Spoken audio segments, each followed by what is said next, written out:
Is CeeDee Lamb leaving Dallas? Let's find out. As the season progresses and we inch closer and closer to the 2024 season, CeeDee Lamb is becoming more and more frustrated with the Cowboys organization. The front office has not handled his contract situation in the right way, as Jerry Jones has let a majority of the young receivers get locked up on long-term deals that are extending the receiver market further. This only drives Lamb's price up higher and higher because he's one of the top 3 receivers in the league. I believe Dallas will eventually pay him, but as we close in on the start of the training camp, it's definitely a situation to monitor. In 4 seasons, Lamb has managed to amass over 390 receptions for over 5,000 yards and 32 receiving touchdowns. Last year was his best season yet, as he posted a career high with 135 receptions for 1,749 receiving yards and 12 receiving touchdowns. This season solidified him as one of the best receivers in the National Football League. Now, I don't think Jerry Jones is dumb enough to let him go, as he's one of the youngest rising stars in the league, but there is a chance he does leave because of the cap situation in Dallas. They still must worry about extending Prescott and Micah Parsons. If CeeDee Lamb ends up on the trade block, here's where I think he'll land. If you guys like what you're watching so far, please consider liking and subscribing. Thank you for all the continued support, guys. First is the Los Angeles Chargers. The wide receiver core in Los Angeles has been a big question mark heading into the season. The team released Mike Williams and traded their superstar receiver for the past decade and Keenan Allen during the offseason. Justin Herbert will need a new receiver that can take over football games, and that's what you'll get out of CeeDee Lamb. Lamb would elevate the Chargers offense to the next level and ultimately help them get into the playoffs.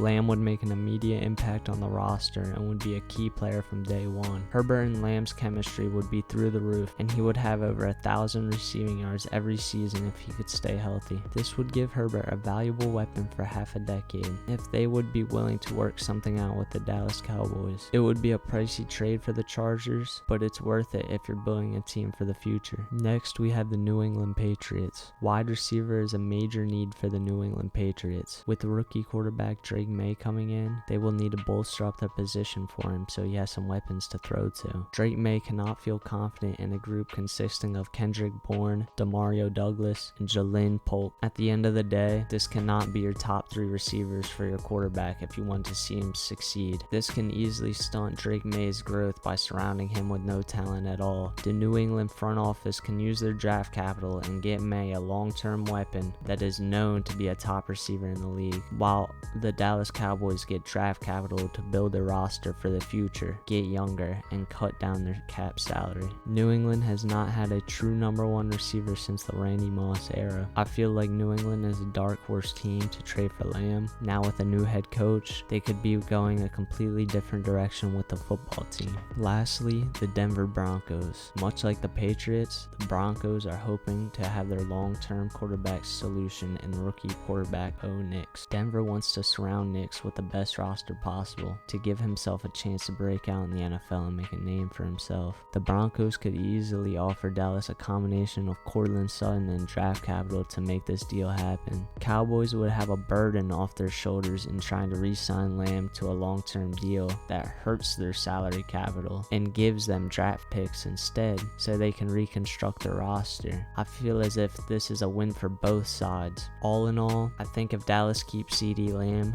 they win, and if they trade CeeDee Lamb, they also win. Yeah, it will suck losing one of the best receivers in the league, but being able to put that contract in the past, keep $40 million in cap space, and have extra draft capital for the future would put Dallas in a better position to actually win a championship. That extra $40 million can be used in free agency next year to bring in new talent, while you also have extra picks to beef up the holes in the roster. I feel like that would be best case scenario for them, but if they keep Lamb, they still win because they're still keeping one of the best receivers in the league. It just puts them in an intriguing position heading into the 2025 offseason. There will be a ton of questions surrounding Dak Prescott and Micah Parsons. Ultimately, the future of this team, we could see an entirely new group heading into the 2025 season. Time will tell. If you guys have any suggestions on future videos, please leave them down below. Thank you for everything.